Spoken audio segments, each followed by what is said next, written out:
ادع إلى سبيل ربك بالحكمة والموعظة الحسنة وجادلهم بالتي هي أحسن۔ سب سے پہلا مسئلہ، مجھے معاف کرنا، سب سے پہلا مسئلہ جو درپیش ہے وہ حکومتی پالیسی ہے۔ سرکاری پالیسیاں ہمارے دینی مدارس کو پنپنے نہیں دیتی، صاف الفاظ میں کہتا ہوں۔ وجہ یہ ہے کہ وہ عوام کے سامنے بدنام کرنے کی حتی الامکان کوشش کرتی ہے، حقائق کو چھپاتی ہے اور گوناگوں مسائل پیدا کر کے مدارس کو بدنام کرنے کی کوشش کرتی ہے اور عوام کے سامنے اس کی قدر گرانے کی کوشش کرتی ہے۔ نیز بعض وزارات جیسے شعبہ تعلیم ہے یا وزارت تعلیم ہے، بے جا مدارس کی تعلیمی پالیسیوں میں دخل اندازی کرتی ہیں۔ کبھی یہ آواز اٹھائی جاتی ہے کہ نصاب بدلا جائے، کبھی یہ آواز اٹھائی جاتی ہے کہ یہاں سے دہشت گرد پیدا کیے جاتے ہیں، کبھی یہاں سے یہ آواز اٹھائی جاتی ہے کہ مدارس میں پڑھنے والے اس لائق نہیں ہوتے کہ اپنی فردر تعلیم اور آگے کی تعلیم مکمل کر سکیں۔ گوناگوں مشاکل پیدا کرتی ہیں اور بدنام کرنے کی کوشش کرتی ہیں۔ یہاں ایک بات ذہن نشین کر دوں، مدارس کا نصاب تعلیم ہر موقع اور زمانے کے اعتبار سے الحمدللہ بہت اچھا ہے، کیونکہ یہ رسول اللہ صلی اللہ علیہ وسلم کی تعلیمات ہیں، کتاب اللہ کی تعلیمات ہیں اور یہ ہمیشہ کے لیے آئی ہیں۔ اگر کوئی شخص یہ دعویٰ کرتا ہے کہ آج مدارس کی نصاب تعلیم آج کے زمانے کے اعتبار سے ناقابل قبول ہے یا وقتی عصر حاضر کے حساب سے ہم آہنگی نہیں رکھتی، تو وہ سراسر غلط ہے۔ مدارس کا نصاب تعلیم بالکل صحیح ہے۔ ہاں آپ یہ کہیں کہ وقتی تقاضوں کے اعتبار سے، عصر حاضر کے تقاضوں کے اعتبار سے کچھ مواد کو اضافہ کر دیا جائے، کچھ چیزیں اضافہ کر دی جائیں، تو سب سے بڑی مشکل ہمارے سامنے، ہمارے مدارس کے آگے وہ حکومتی پالیسیاں ہیں۔ دوسرے نمبر پر میڈیا، اس سے آپ بھی واقف ہیں، میں بھی واقف ہوں۔ میڈیا یہ سب سے بڑی مصیبت ہے، حقائق کو چھپاتی ہے، مدارس کی اچھائیوں اور خوبیوں کو چھپاتی ہے اور اس کے پیچھے در پردہ لابیاں مدارس کے پیچھے لگی ہوتی ہیں جو مدارس کو بدنام کرنے کی کوشش کرتی ہیں یا عوام کے سامنے ایسی کچھ چیزیں لا کر پیش کرتی ہیں کہ مدارس سے نکلنے والے یہ بچے یا مدارس کے طالب علم یہ صحیح راہ پر نہیں چلتے ہیں۔ میرا مقصد آپ بخوبی جانتے ہیں۔ نمبر 3، تیسری مشکل جو مدارس کے لیے سب سے بڑی مانی جاتی ہے، معذرت کے ساتھ، وہ مدرسے کے ٹرسٹیاں، مدرسے کے ذمہ داران ہیں۔ کیسے؟ آپ جانتے ہیں کہ ہر ادارہ ایک ٹرسٹ بناتا ہے اور ہمارے اداروں کی سب سے بڑی کمزوری اقتصادی کمزوری ہوتی ہے۔ جب ٹرسٹ بناتا ہے تو اس ٹرسٹ کے تحت کافی لوگوں کو اس میں شامل کرتا ہے، تو بعض مرتبہ ایسے بھی ٹرسٹی بن جاتے ہیں جنہیں شعبہ تعلیم سے کوئی دلچسپی اور کوئی مطلب نہیں ہوتا۔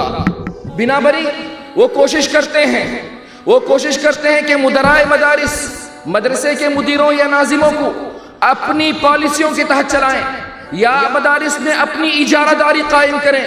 معاذ اللہ، نتیجہ یہ ہوتا ہے کہ ٹرسٹ انہیں رکھنا چاہتی ہے اور جبراً ان کی پالیسیوں کو بھی قبول کرتی ہے۔ ہوتا یہ ہے کہ بعض مرتبہ اقتصادی کمزوری کی وجہ سے کچھ ایسے ٹرسٹیوں کو لے لیا جاتا ہے جو فائنانشیل اعتبار سے کافی مضبوط ہوتے ہیں اور یقیناً مدد بھی کرتے ہیں اور یقیناً بڑی بڑی بلڈنگیں تو کھڑی ہو جاتی ہیں، لیکن جو اصل ہدف ہے تعلیمی استعداد تعلیمی، وہ حاصل نہیں ہوتا۔ اسی لیے آپ دیکھتے ہیں تعلیمی استعداد جو اصل ہدف ہے وہ مفقود ہو جاتا ہے۔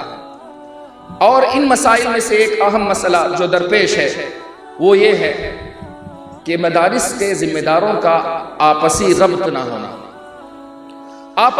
نہ ہونا یہ بہت بڑا مسئلہ ہے۔ مدارس کا آپس میں اگر ربط ہو، ذمہ داران آپس میں باہمی ربط میں ہو، تو کسی بھی قسم کی کوششوں سے، خارجی کوششوں سے یا عداوتوں سے دور رکھا جا سکتا ہے۔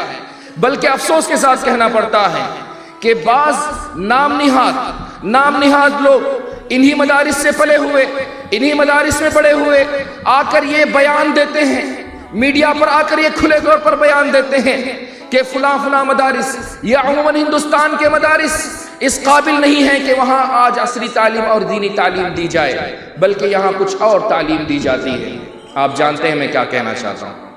اور اسی طرح سے مدارس کو درپیش مسائل میں سے کچھ مسائل اقتصادی ہیں جو خارجی مسائل ہیں، اقتصادی سماجی مسائل یہ ہر مدارس کے ساتھ لگے ہوئے ہیں۔ ہر ادارہ مالی اعتبار سے کمزور ہوتا ہے اور کوشش یہ ہوتی ہے کہ مالی اعتبار سے طاقتور ہو، قوی ہو اور اپنے بچوں کے لیے اکثر سہولیات اور بیشتر سہولیات فراہم کر سکے۔ میں یہاں آپ لوگوں سے گزارش یہ بھی کرنا چاہوں گا کہ ہم افراد امت کے افراد جب ہمارے سامنے مدارس کے افراد گزارش لے کر آتے ہیں، چاہے وہ رمضان میں ہو غیر رمضان میں ہو، تو ہم انہیں اپنے جیب سے پیسہ نکالتے ہوئے احسان سمجھتے ہیں، اپنی زکوٰۃ یا اپنا مال دیتے ہوئے احسان سمجھتے ہیں۔ اللہ سے ڈریں۔ یہ مدارس اگر آج جن کو آپ ملا کہتے ہیں، درویش کہتے ہیں، مولوی کہتے ہیں، اگر یہ نہ پیدا کریں تو بھول جائیں آپ اسلام کو، اسلامی تعلیمات کو بھول جائیں۔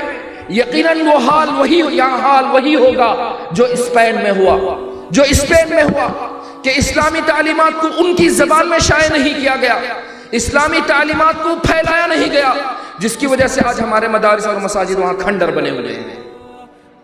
اپنے جیب سے پیسہ دیتے ہوئے فخر محسوس کریں، حق سمجھیں اس کو، حق سے دیں آپ پیسہ۔